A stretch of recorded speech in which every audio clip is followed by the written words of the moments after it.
చరిత్ర పుటలను తవ్వితే ఎన్నో గాథలు కనిపిస్తాయి. అందులోని విస్మరణకు గురైన కథలు కొన్నైతే కాలగర్భంలో కలిసిపోయిన వీరగాథలు మరికొన్ని. అయితే అలాంటి ఒక అసాధారణమైన చారిత్రాత్మక ఘట్టం ఇప్పుడు వెండితెరపైకి రాబోతుంది. పసిపాపను చేతిలో పట్టుకొని శత్రువుల గుండెల్లో సింహ స్వప్నమై నిలిచిన మహావీరనారి బెలవాడి మల్లమ్మ.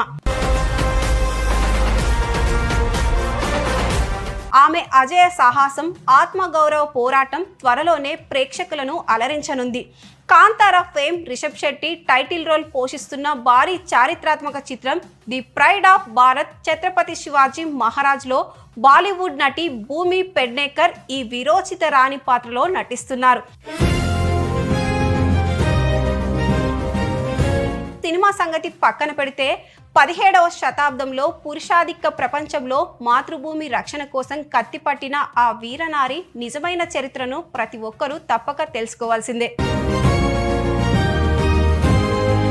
1624లో కర్ణాటకలోని సోదే రాజాన్ని పాలించే మధులింగ నాయక కుమార్తెగా జన్మించారు మల్లమ్మ. చిన్నతనం నుంచే ఆమె అసాధారణమైన మేధస్సును, యుద్ధ విద్యలతో ప్రతిభను ప్రదర్శించేవారు. విలువిద్య, గుర్రపు స్వారీ, కత్తిస్వాము, ఈటె విసరడంలో పురుషులను సైతం తలదన్నేలా నైపుణ్యం సంపాదించారు. ఇక ఆమె వివాహం కూడా భారతదేశ చరిత్రలోనే అత్యంత వినూత్నంగా జరిగింది. సోడేరాజు తన కుమార్తెను వివాహం చేసుకోవడానికి ఒక కఠినమైన షరతు విధించాడు. ఒకే నెల వ్యవధిలో అత్యధిక పులులను వేటాడే వీరుడికే తన కుమార్తెను ఇచ్చి పెళ్లి చేస్తానని ప్రకటించారు. ఆ సవాలును స్వీకరించిన బెలవాడి యువరాజు ఈశాప్రభు దేశాయ్ కేవలం ఒక నెలలోనే ఏకంగా 21 పులులను వేటాడి విజేతగా నిలిచారు. అలా మల్లమ్మ చేతిని అందుకుని ఆమెను బెలవాడి రాణిగా తన రాజ్యానికి ఆహ్వానించాడు. బెలవాడి రాణిగా బాధ్యతలు స్వీకరించిన తర్వాత మల్లమ్మ కేవలం అంతఃపురానికే పరిమితం కాలేదు. దేశ రక్షణలో మహిళల పాత్ర ఎంతో కీలకమని గట్టిగా నమ్మారు. అలనాటి కాలంలోనే మహిళా శక్తికి ప్రాధాన్యమిస్తూ 5000 మంది వీర మహిళలను ఎంపిక చేసి ఒక ప్రత్యేక సైనిక దళాన్ని నిర్మించారు. వారికి కత్తిస్వాము, గుర్రపు స్వారీ, విలువిద్య మరియు వ్యూహాత్మక యుద్ధ విద్యలతో స్వయంగా శిక్షణ ఇచ్చి అజేయమైన దళంగా తీర్చిదిద్దారు. ప్రపంచంలోనే మొట్టమొదటి ఆల్ ఉమెన్ మిలిటరీ రెజిమెంట్గా ఇది చరిత్ర పూటల్లోకెక్కింది. రాణిగా రాజ్యాన్ని పరిపాలిస్తూనే తన మహిళా సైన్యంతో కలిసి మాతృభూమి రక్షణకు ఎల్లప్పుడూ సిద్ధంగా ఉండేవారు. అయితే మల్లమ్మ జీవితంలో అసలైన వీరోచిత ఘట్టం మరాఠా సైన్యంతో జరిగిన ఘర్షణతో మొదలైంది. ఛత్రపతి శివాజీ మహారాజ్ సైన్యం బెలవాడి సమీపంలోని యాదవడ్ వద్ద విడిది చేసిన సమయంలో అక్కడ స్థానిక రైతుల ఆవులను మరాఠా సైనికులు బంధించారన్న సమాచారం మల్లమ్మకు చేరింది. ఆవుల రక్షణ కోసం తన 5000 మంది మహిళా సైన్యంతో జై వీరభద్ర అంటూ సింహంలా శత్రు శిబిరంపై విరుచుకుపడి ఆవులను విడిపించారు.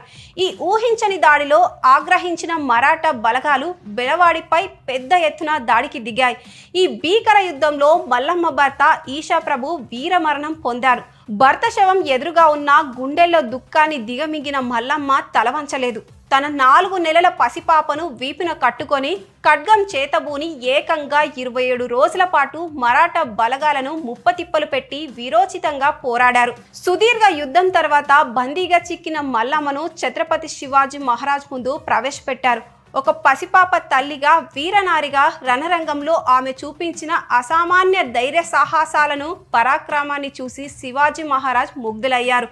ఆమెను తన సొంత సోదరిలా, దుర్గాభవాని రూపంగా భావించి గౌరవించారు. తన సైనికులు చేసిన తప్పుకు స్వయంగా క్షమాపణలు కోరి అత్యంత గౌరవంతో బెలవాడి రాజ్యాన్ని ఆమెకే తిరిగి అప్పగించేశారు. 1678లో కన్నుమూసిన బెలవాడి మల్లమ్మ వీరగాథ నేటికి ప్రతి భారతీయుడికి స్ఫూర్తిదాయకం.